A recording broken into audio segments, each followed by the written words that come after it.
የለውጡ መንግስት ሀገሪቱን ተርፎ ማስተዳደር ከጀመረበት ጊዜ ጀምሮ ሰው ተኮር የሆኑ ተግባራትን በመስራት በዚች ሀገር ታሪክ ጉልህ ቦታ ያላቸው ታሪካዊ ኩነቶችን እየፈጸመ ይገኛል።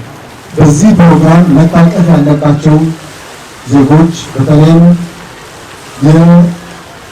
የቤተሰባዊ ችግር ያለባቸው፣ የስራ ችግር ያለባቸው፣ ደጋፊ የሌላቸው እና በትንሽ ድጋፍ ደግሞ ራሳቸውን መቻል የሚችሉ በሌላ መልኩ ደግሞ በቀጥታ ሊደገፉ የሚገባቸው ሰዎችን በመለየት ይህ ፕሮግራም ከተጀመረበት ጊዜ ጀምሮ ሰፊ ቁጥር ያለው የከተማችን ነዋሪዎች ተጠቃሚ መሆን ችለዋል።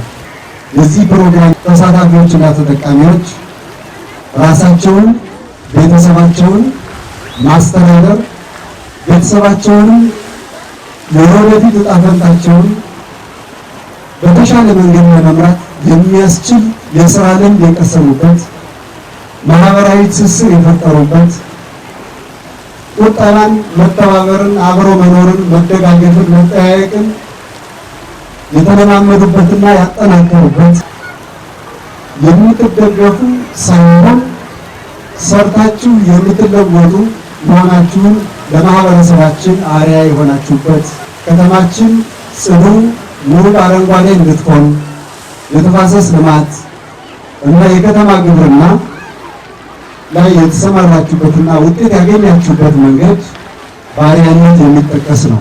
ባህር ዳር ውብ ከተማነቷን ጠብቃ እንድትዘልቅ የነበራችሁ ሚና በእጅጉ ከፍ ያለ ስለነበር በሌላ መልኩ ደረቅ ቆሻሻን በማስወገድ ከተማችን ጽዳቷን ጠብቃ እንድትቀጥል በማድረግ በአጠቃላይ ከተማው አስፈላጊ ነው ብሎ ባለበት የሥራ መስክ ሁሉ ተሰማርታችሁ በጉልበታችሁ በእውቀታችሁ ላደረጋችሁት ከፍ ያለ አስተዋጽኦ በከተማ አስተዳደሩ እና በሕዝቡ ስም ከፍ ያለ ምስጋናዬን ላቀርብላችሁ እፈልጋለሁ። ሰላማችን በጀመርነው መንገድ ጠብቀን ሰላም እጦት የማይገጥመው አካባቢ ማድረግ ያስፈልጋል። በተለይ እናቶች ሰላም ዋጋ አጥብቃችሁ ትረዳላችሁ። ሰላም ለልጆቻችን ትላላችሁ። ልጆቻችሁንም ወጣው እስከሚገቡ ሰላም ተመለስ ብላችሁ መርቃችሁ ትሸኛላችሁ። ስለዚህ ሰላም ዋጋው ከፍ ያለ ነው። ስለ ሰላም አብረን መስራት መቻል አለብን። ወጣቱ የሰላም ሐዋርያ እንዲሆን ማስተማር፣ መምከር ያስፈልጋል።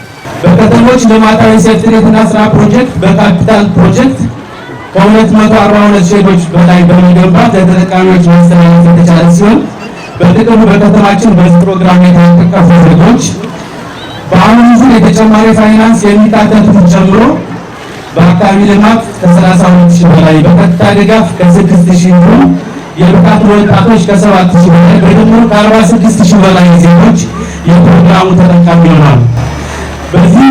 በዚህ ፕሮግራሙ በማስተባበር እና ጉድለት በተገኘ ጊዜ ደግሞ በሀገር ውስጥ የገቨርንመንት ማችን ፈንድ በመጨመር መንግስታችን ሰው ተኮርነቱን ያረጋገጠበት ፕሮግራም በመሆኑ በተጠቃሚዎች ስም ላቅ ያለ ምስጋና ማቅረብ እወዳለሁ።